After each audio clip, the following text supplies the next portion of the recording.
Hello दोस्तों, स्वागत है आप सभी को हमारे YouTube चैनल पर।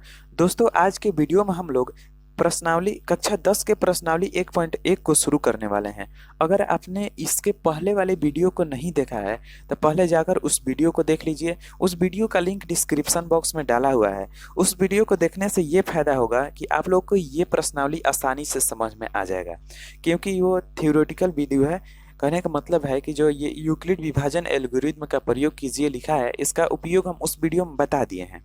कैसे होता है, क्या होता है यूक्लिड विभाजन प्रमेय का, यूक्लिड विभाजन एल्गोरिथ्म, उस वीडियो में बता दिए हैं। अगर आपने उस वीडियो को देख लिया है तो ये वीडियो आप लोगों को आसानी से समझ में आ जाएगा। तो दोस्तों, अगर वीडियो अच्छा लगे तो वीडियो को लाइक करिए और ज़्यादा से ज़्यादा वीडियो को शेयर करिए और चैनल को सब्सक्राइब कर दीजिए, साथ में बेल आइकन को प्रेस कर दीजिए।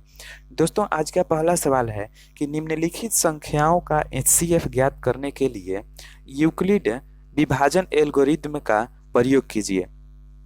निम्नलिखित संख्याओं का एचसीएफ ज्ञात करने के लिए यूक्लिड विभाजन एल्गोरिथ्म का प्रयोग कीजिए। और 135 225, दूसरा सवाल है 196 38,220, और तीसरा सवाल है 867 और 225। तो दोस्तों, इसको सॉल्व करने से पहले हम एक रफ वर्क कर लेते हैं। ये 225 नहीं है, मिस यहाँ पे हुआ है, 255 है।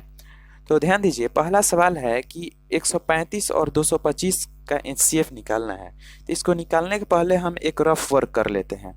रफ वर्क में 135 से 225 में भाग लगाएं पहले, तो एक बार में 135 होगा, एक बार में 135, 90 बचेगा। फिर 90 से 135 में भाग लगाएंगे और फिर एक बार में 90, पुनः 5 और 4 बचेगा, यानी 45। फिर 45 से 90 में भाग लगाएंगे तो दो बार में 90 कट जाएगा, यानी कि इसका एचसीएफ क्या हो जाएगा, 45 हो जाएगा, जो कि हम कल वाले वीडियो में बता दिए हैं। और इसी का हम लोग जो है यूक्लिड विभाजन एल्गोरिथ्म का यूज करके इस सवाल को सॉल्व करना है। तो आइए सॉल्व करते हैं। इसको सॉल्व करने के लिए जो बड़ा संख्या होता है, यानी 225 है, 225, इसको ए मान लेते हैं। यूक्लिड विभाजन प्रमेय का ए बराबर बी क्यू प्लस आर, उसी के हिसाब से बनाना है। यानी कि देख लीजिए, 125 है, अब 135 गुने 1 प्लस में शेषफल 90 बचा है। देख लीजिए यहाँ पे 135 से जब 225 में भाग लगाए हैं तो एक बार में 135 और 90 शेषफल बचा है, तो 135 गुना 1 प्लस 90। फिर जो 135 है ए बन जाएगा, यानी कि 135 बराबर अब 90 आ जाएगा 135 के स्थान पे, यानी कि 135 बराबर 90 गुना 1 प्लस 45 हो जाएगा। फिर अब यहाँ पे जो 90 है, 90 यहाँ पे आ जाएगा, और 90 बराबर 45 गुना 2 प्लस 0, यानी कि देखिए यहाँ पे इसका एचसीएफ क्या होगा, 45 होगा। एचसीएफ, इसका एचसीएफ बराबर 45, यानी कि 135 और 225 का जब हम सॉल्व किए हैं, एचसीएफ निकाले हैं, तो 45 आया है। यही यूक्लिड विभाजन एल्गोरिथ्म का यूज करके हम लोग एचसीएफ निकाल दिए हैं, जिसका आंसर 45 आया है। इसी प्रकार से दूसरा सवाल को सॉल्व करते हैं। 196 और 38,220 का एचसीएफ निकालते हैं। तो इसके लिए भी पहले रफ वर्क कर लेते हैं।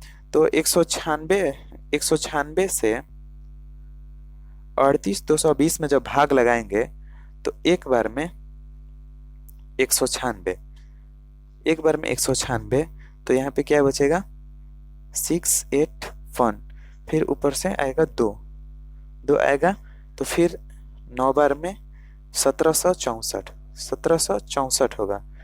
फिर क्या बचेगा, यहाँ पे हो जाएगा 8 और 9, फिर यहाँ पे कुछ नहीं, फिर 0 आएगा नीचे, और 5 बार में ये 980 कट जाएगा।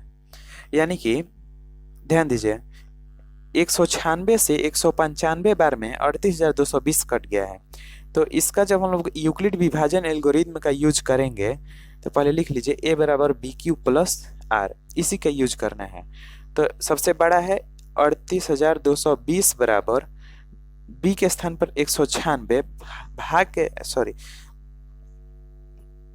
भाज्य बराबर भाजक गुने भागफल, भागफल क्या है 195 प्लस शेषफल क्या है 0 है। तो इस प्रकार से इसका एचसीएफ 196 हो जाएगा, एचसीएफ बराबर 196 हो जाएगा। फिर आइए तीसरा सवाल को सॉल्व करते हैं।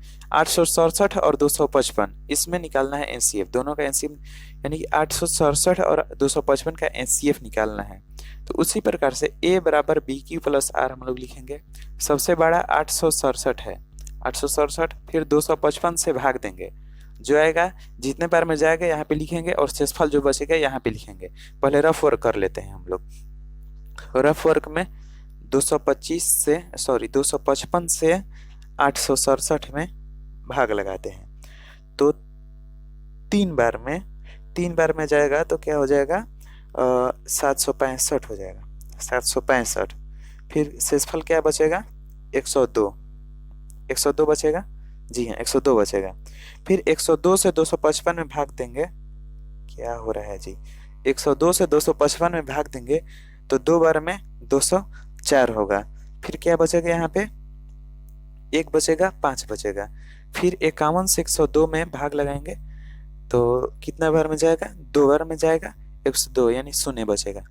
तो ध्यान दीजिए यहाँ पे 155 गुना क्या है, यहाँ पे भागफल में 3 है तो 3 लिखेंगे, और शेषफल में क्या बचा है 102 बचा है, तो प्लस में क्या लिखेंगे 102 लिखेंगे। फिर अब देखिए जो ये भाजक है यहाँ पे भाज्य बन जाएगा, यानी 255 बराबर ध्यान दीजिए एक बार आप लोग यहाँ पे 255 बराबर क्या है 102 गुना 2 प्लस 51।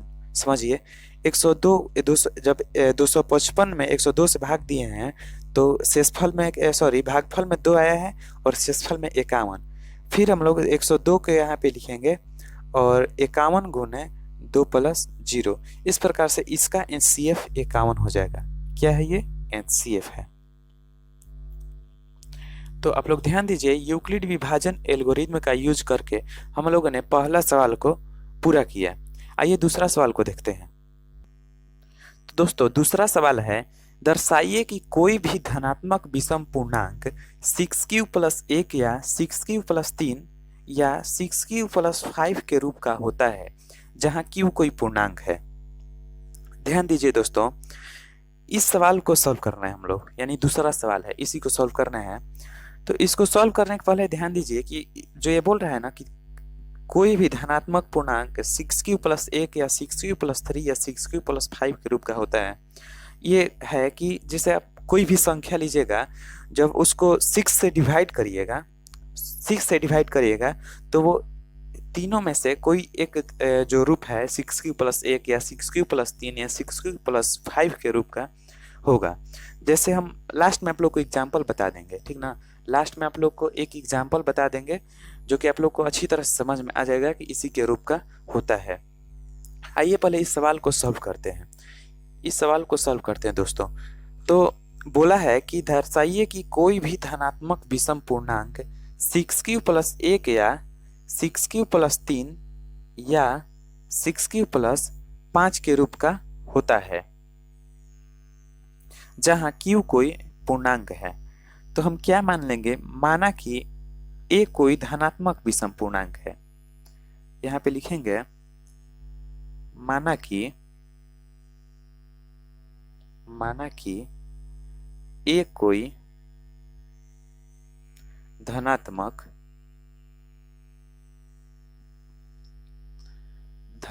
विषम पूर्णांक है।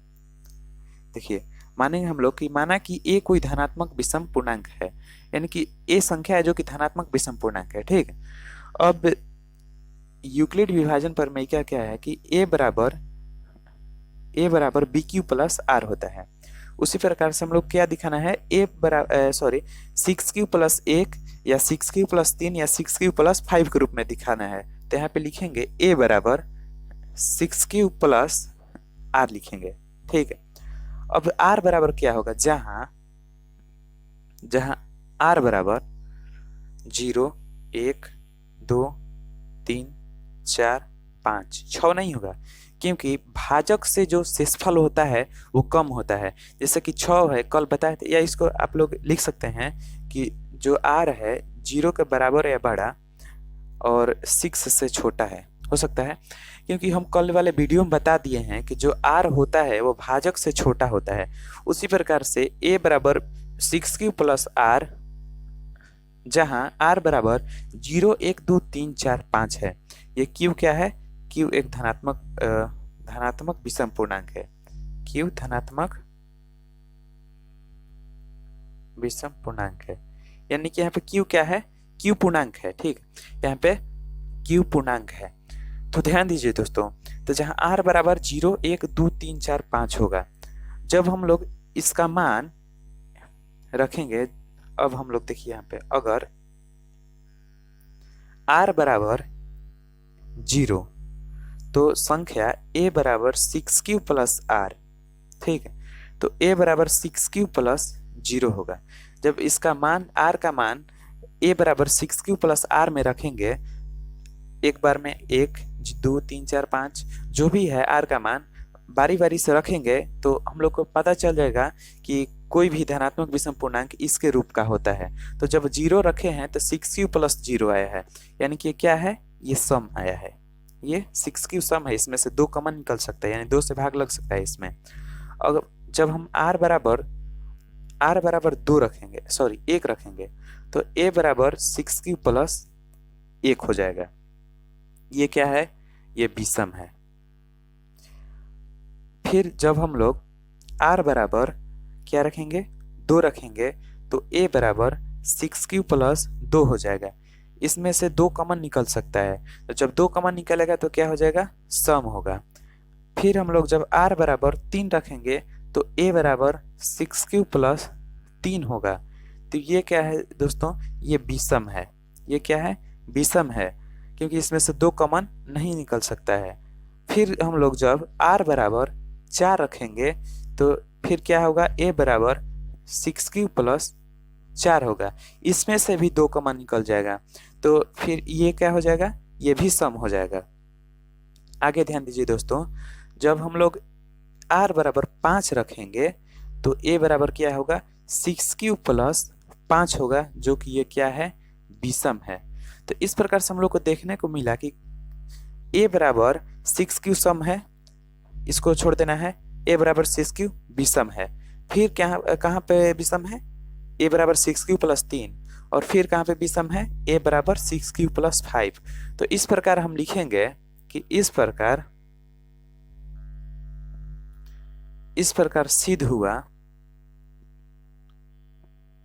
सिद्ध हुआ कि कोई भी धनात्मक विषम पूर्णांक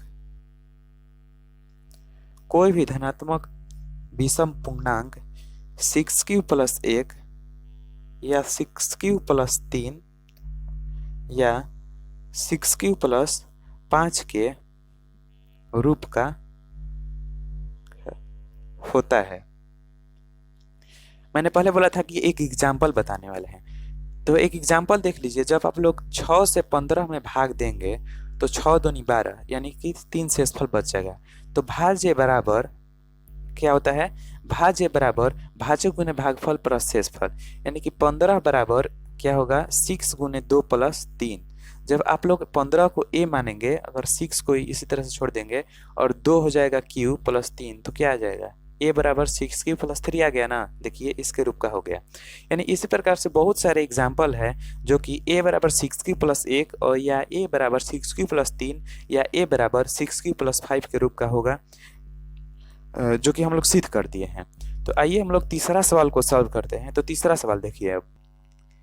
तो तीसरा सवाल देखिए दोस्तों, तीसरा सवाल बोल रहा है कि किसी परेड में 616 सदस्यों वाली एक सेना आर्मी की टुकड़ी को 32 सदस्यों वाले एक आर्मी बैंड के पीछे मार्च करना है।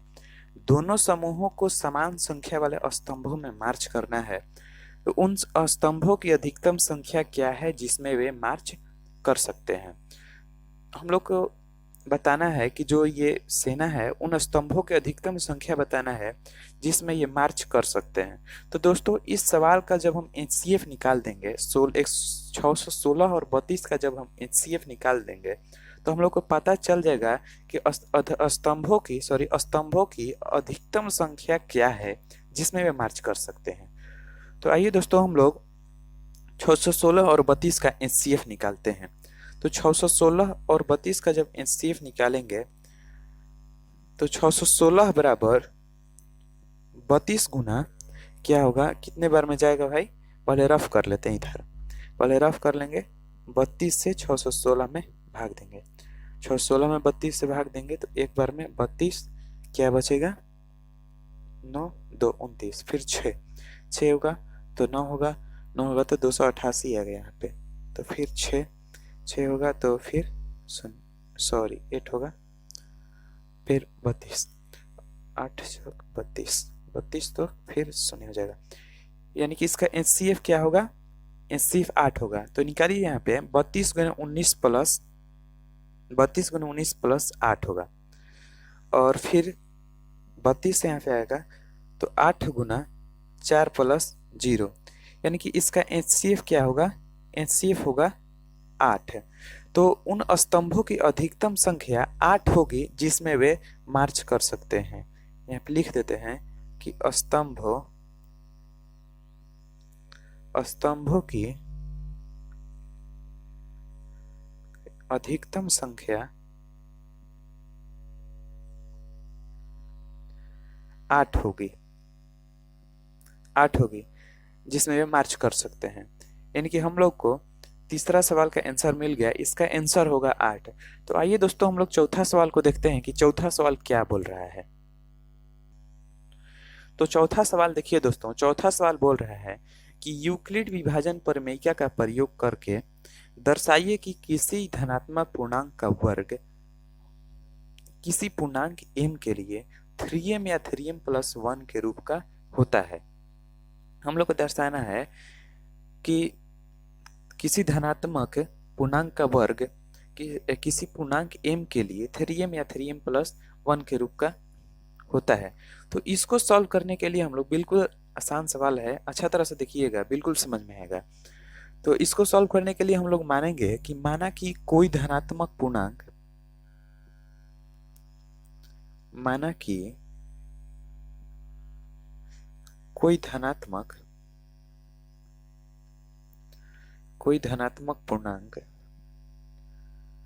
पूर्णांक a है।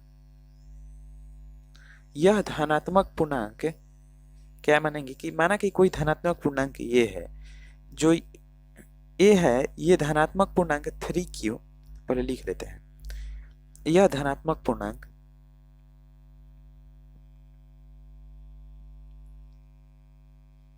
यह धनात्मक पूर्णांक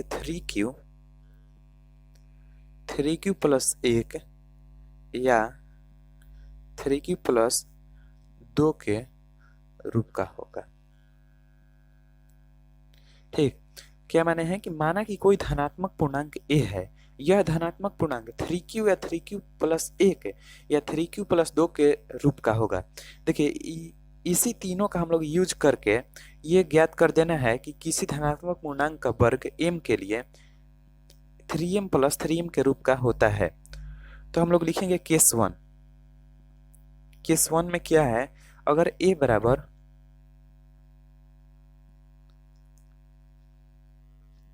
बराबर 3q, तो ध्यान दीजिए, जब a बराबर 3q माने हैं, तो जब a बराबर 3q तो दोनों तरफ वर्ग करने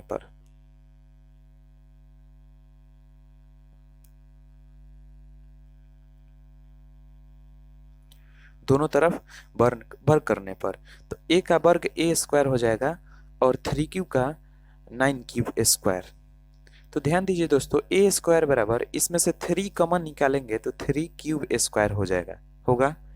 अब हम लोग क्या करेंगे कि ए स्क्वायर बराबर 3m लिखेंगे, क्योंकि प्रश्न में बोला है कि m के लिए, पूर्णांक m के लिए 3m या 3m प्लस 1 के रूप का होता है, यानी कि q के फॉर्म में नहीं रखना है, m के फॉर्म में डाल देना है। तो हम लोग क्या करेंगे, 3 कॉमन निकाल देंगे और 3q स्क्वायर को m मान लेंगे और यहाँ पे लिख देंगे जहां m बराबर 3q स्क्वायर होगा।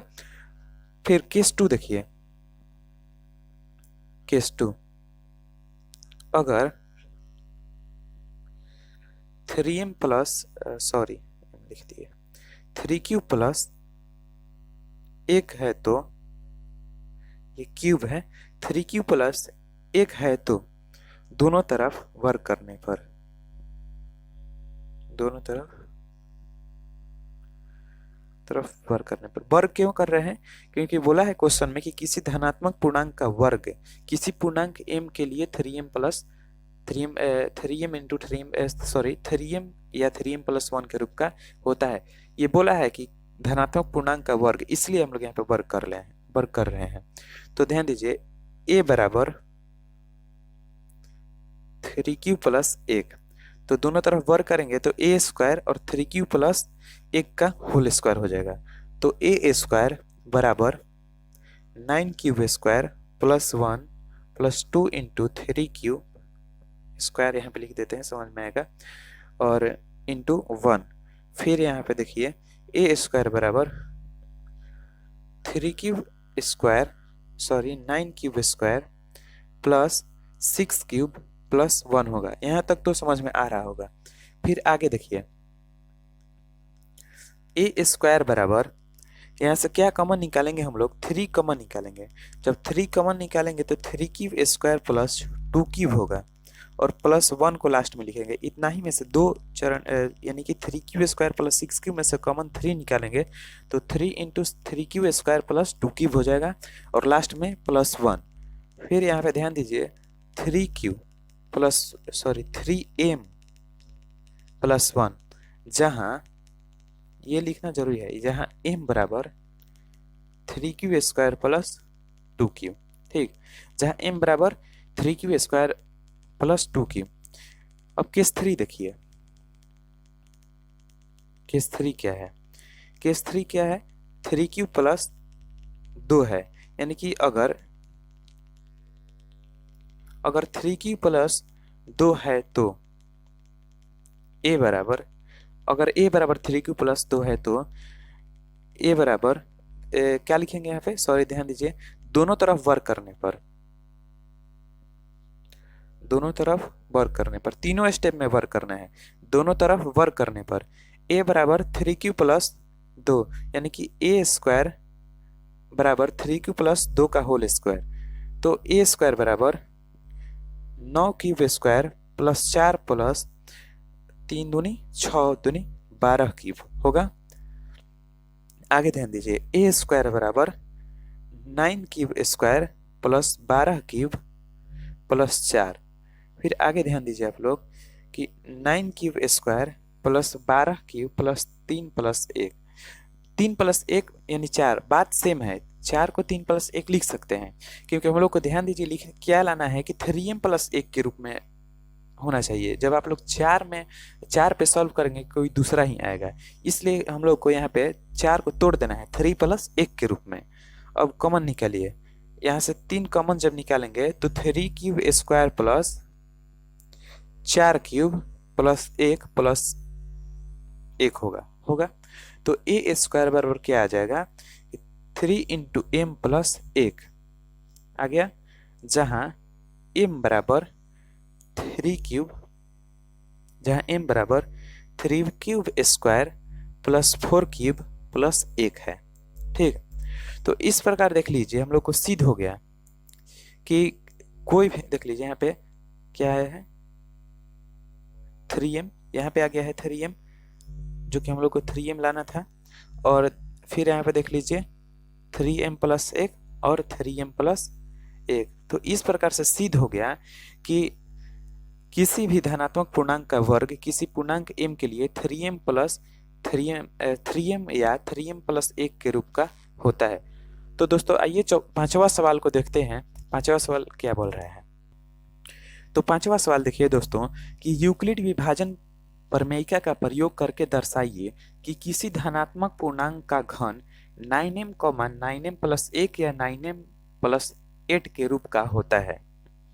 तो दोस्तों ध्यान दीजिए, इसको सॉल्व करने के लिए हम लोग पहले लिखेंगे, इसको सॉल्व करने के लिए हम लोग लिखेंगे कि माना कि धनात्मक पूर्णांक a है। ठीक, पहले लिख लीजिए, माना कि धनात्मक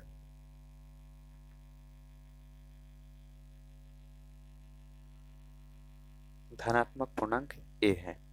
ठीक, तथा यह धनात्मक पूर्णांक 3q, पहले लिखने दीजिए, हम समझा देंगे। तथा यह धनात्मक पूर्णांक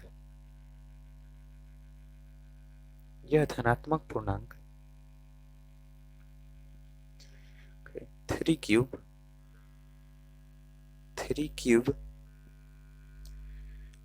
प्लस 1 या 3q प्लस 2 में से किसी भी एक रूप में लिखा जा सकता है। हाँ, तो किसी भी में से किसी भी एक रूप में लिखा जा सकता है, लिखा जा सकता है। ध्यान दीजिए, क्या माने हम, माना कि धनात्मक पूर्णांक a है तथा यह धनात्मक पूर्णांक 3q, 3q प्लस 1 या 3q प्लस 2 में से किसी भी एक रूप में लिखा जा सकता है। दोस्तों इसको बनाने के लिए 2-3 ऑप्शन है। जैसे कि 2-3 ऑप्शन, मेरे कहने का मतलब है जो 3q प्लस 1, 3q प्लस 2 माने हैं, यानी कि 6 भी इसका ऑप्शन है और 9 भी ऑप्शन है। लेकिन हम लोग को पता है कि भाजक जो r होता है भाजक से छोटा होता है, यानी कि ऑप्शन इसमें हो सकते हैं। जब 9 मानेंगे तो क्या हो सकता है, r 0 1 2 3 4 5 6 7 8 में, यानी कि 8 ऑप्शन हो सकते हैं, 8 केसेस बनेंगे। और जब 6 मानेंगे तो भी ज्यादा केस बनेंगे। यानी कि हम लोग को सस्ता हो जा रहा है यहाँ पे कि 3q इंटू 3q प्लस 1, जो भी हम माने हैं 3q 3q plus 1 3q plus 2, इससे हम लोग r कितना मिलेगा, 0 1 2 मिलेगा। यानी कि 3 केस में हम लोग को ये सवाल बन जाएगा। तो क्यों ना भाई इसी रास्ते को अपनाया जाए।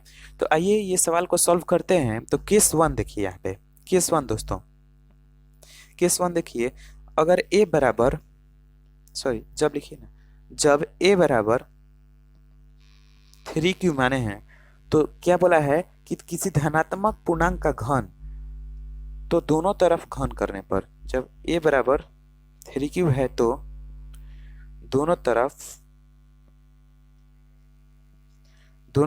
घन करने पर, जब दोनों तरफ क्यूब करेंगे तो a क्यूब और 3 का क्या हो जाएगा, 27 क्यूब। ठीक, फिर पुनः देखिए, a क्यूब बराबर, इसमें से क्या कॉमन निकालेंगे, 9 कॉमन निकालेंगे। इसमें से 3 भी कॉमन निकल सकता है, लेकिन क्यों नहीं निकालेंगे, आप लोग को पता है, हम जानते हैं। क्योंकि 9 इसलिए कॉमन निकालेगा कि 9m के फॉर्म में हम लोग को लाना है, 9m के फॉर्म में लाना है। यानी कि हम लोग को 9 के मल्टीपल, m के मल्टीपल 9 है। तो यहाँ पे क्या 9 कॉमन निकालेंगे तो 6q क्यूब बचेगा। फिर ध्यान दीजिए, a क्यूब बराबर 9m होगा, जहां m बराबर 3q। तो ध्यान दीजिए दोस्तों, 3q बराबर हम m मान लिए हैं, क्योंकि m के रूप में लाना है भाई हम लोग को, 9m के रूप में लाना है, इसीलिए हम लोग यहाँ से 9 कॉमन निकाले हैं। और जो भी 3q है ये पूर्णांक है, ये क्या है, पूर्णांक है, q पूर्णांक है। तो जो 3q है इसमें, इसको हम m मान लिए हैं क्योंकि ये पूर्णांक है। तो हम लोग क्या लाना है, धनात्मक पूर्णांक का घन, 9m प्लस 1 9m प्लस 8 के रूप में लाना है, इसलिए हम लोग यहाँ से 9 कॉमन निकाले हैं। तो a क्यूब बराबर 9m हो गया, जहां पूर्णांक 3m क्यूब m है। केस 2 देखिए, केस 2 देखिए, केस 2 में जब a बराबर, केस 2 में जब a बराबर 3q प्लस 1, फिर दोनों तरफ घन करने पर,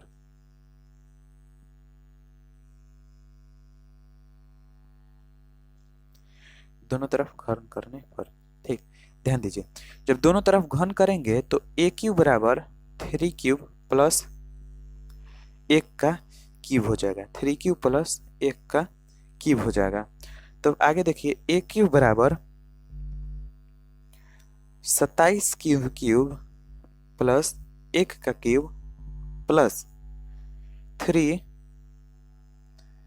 ए स्क्वायर भी होता है, तो 9 क्यूब स्क्वायर इंटू 1 प्लस 3 ए क्या है, ए 3 क्यूब इंटू 1 का स्क्वायर। तो ध्यान दीजिए, ए क्यूब बराबर 27 क्यूब का cube into 1 plus 27 cube square plus 9 cube हो जाएगा। हाँ, तो ध्यान दीजिए दोस्तों, यहाँ से हम लोग कॉमन निकालेंगे, ए क्यूब बराबर, यहाँ से हम लोग 9 कॉमन निकालेंगे तो क्या बचेगा, 3 क्यूब प्लस 1 को लास्ट में डाल देंगे, तो 3 क्यूब स्क्वायर प्लस 3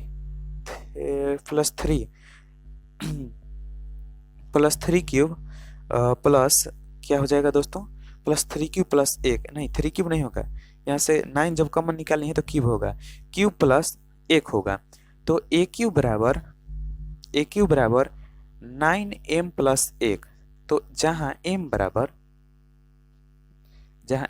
हम लोग क्या मानेंगे, 3 cube plus 3 cube square plus cube, हम लोग m बराबर मान लेंगे। तो आगे दोस्तों देखिए क्या होगा, केस नंबर 3 देखिए, केस नंबर 3 यहीं बना देते हैं। केस नंबर 3 ध्यान दीजिएगा, केस नंबर 3 में क्या है कि जब a बराबर 3 क्यूब प्लस 2 है तो एक दोनों तरफ घन करने लिखेंगे, घन करने पर, तो ए क्यूब बराबर 27 क्यूब का cube plus 8 plus 54 cube square plus 18 cube. ध्यान दीजिएगा, थोड़ा जल्दीबाजी में किए हैं, प्लस 18 क्यूब। तो ए क्यूब बराबर, यहाँ से 9 कॉमन निकालेंगे और यहाँ पे कॉमन निकाल लीजिएगा आप अब, और लास्ट में 8 बचेगा, और ए क्यूब बराबर क्या हो जाएगा, 9m प्लस 8 हो जाएगा। तो m बराबर जो यहाँ पे कॉमन निकालिएगा आप लोग कॉमन निकाल के कमेंट बॉक्स में डालिएगा कि आप लोग का कॉमन यहाँ पे क्या आया है, और हम देखेंगे, उसके अनुसार आपको रिप्लाई देंगे। m बराबर जो आएगा कॉमन, जो भी आप लोग यहाँ से कॉमन निकालेंगे उसको यहाँ पे डाल देंगे। तो इस प्रकार से हम लोग सिद्ध कर दिए कि किसी धनात्मक पूर्णांक का घन 9m और 9m प्लस 1 और 9m प्लस 8 के रूप का होता है। तो दोस्तों, अगर वीडियो अच्छा लगा होगा तो लाइक करिए और वीडियो को ज़्यादा से ज़्यादा शेयर करिए। अगर आप चैनल पर नए हैं तो चैनल को सब्सक्राइब जरूर करिए और बगल में बेल आइकन को प्रेस कर दीजिए ताकि जब भी मैं वीडियो डालूं आप तक पहुंच जाए। धन्यवाद दोस्तों।